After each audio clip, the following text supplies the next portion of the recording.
Imagine a time when the universe was only what you could see with your own two eyes. The moon was a smooth, pearly disk. The planets were just wandering stars, mysterious lights moving against a fixed backdrop of constellations. The Milky Way was a faint, cloudy smear across the dark canvas of the night sky. For thousands of years, this was humanity's reality. We looked up with wonder, with fear, with reverence, but we could not see any closer. We were like infants staring at a mobile above our crib, unable to reach out and touch the beautiful distant shapes. We told stories and created myths to explain the heavens because we had no other way to understand. This limited view shaped everything about our world. It defined our science, our philosophy, our very sense of place in the cosmos. We believed we were at the center of it all, that the sun, the moon, and all the stars revolved around us in perfect crystalline spheres. This was a comfortable, human-centric story. It made sense to the naked eye. But science is not about what feels comfortable. It is about the relentless pursuit of what is true, no matter how it shatters our perceptions. What if I told you that the key almost completely erased? Our story takes us to the town of Middelburg in the Netherlands, at the very beginning of the 17th century. The year is 1608. This was long before NASA. In this bustling town lived a man named Hans Lippershey. He was not an astronomer. He was not a famous scientist. He was not a wealthy nobleman. He was a spectacle maker, a craftsman who ground lenses to help people see the world more clearly. His days were filled with the simple, patient work of polishing glass to correct the fuzzy vision of his customers. He was, by all accounts, an ordinary man. Imagine his workshop. The air is thick with the dust of ground glass, catching the afternoon light. Tools for grinding and polishing are laid out neatly on a wooden bench. Lippershey is surrounded by lenses of all shapes and sizes, some convex, some concave. He holds them up to the light, testing their curves and looking for imperfections.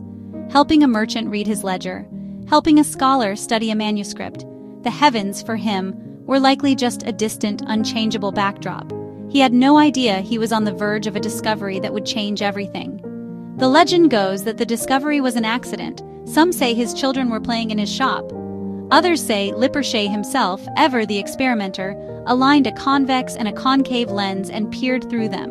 Through those two small pieces of glass, the distant weather vane looked as if he could reach out and touch it. It was clear. It was close. It was a moment of pure, unadulterated magic, a tube with a piece of curved glass at each end. That's it.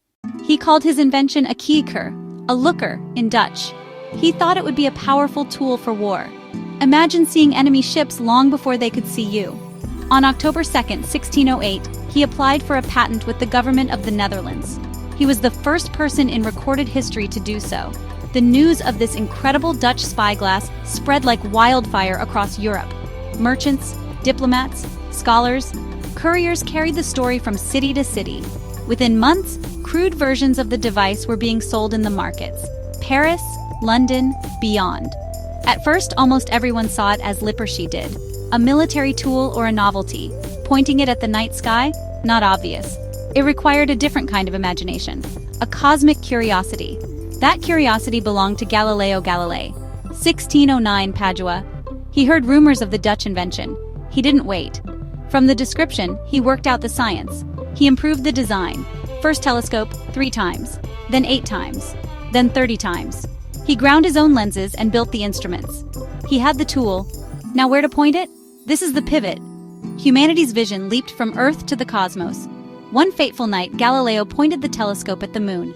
The moon was not smooth. It was a world. Mountains cast long, dark shadows. He then turned to Jupiter. He saw 4 tiny points of light flanking the planet. Night after night, they moved. They didn't move with the stars. They orbited Jupiter. If you enjoy learning about these hidden figures, subscribe for more stories from the history of discovery. A miniature solar system, Galileo held it. Galileo was not only a brilliant scientist, he was also a brilliant communicator. In March of 1610, he released a small book called Sidereus Nuncius, or The Starry Messenger. He described the mountains on the moon, countless stars. In the glare of his fame, the quiet spectacle maker from Middelburg was almost entirely forgotten. History often remembers the one who makes the discovery famous, not the one who makes it possible. Hans Lippershey lived out the rest of his life in Middelburg, working as a respected craftsman. He died in 1619. There is no record that he ever used his own invention to look at the stars. He had no way of knowing that the simple looker he created would one day lead to the Hubble Space Telescope, to the discovery of distant galaxies, and to our modern understanding of the universe. His was the first critical spark. Breakthroughs rarely happen in a single eureka moment from one lone genius. Instead, progress is a chain of discovery. Lippershey forged a critical link, the tool itself. This is a call to you, the viewer, the reader, the fellow explorer. The next time you look at a stunning image from the James Webb Space Telescope, think of Hans Lippershey. Think of that humble spectacle maker holding two pieces of glass. That incredible cosmic photograph is a direct descendant of his simple looker. Share this story. Tell your friends and family about the man who gave us a new way to see. If you enjoyed this, share, and subscribe for more stories of discovery. Go outside tonight and look up. The universe is waiting.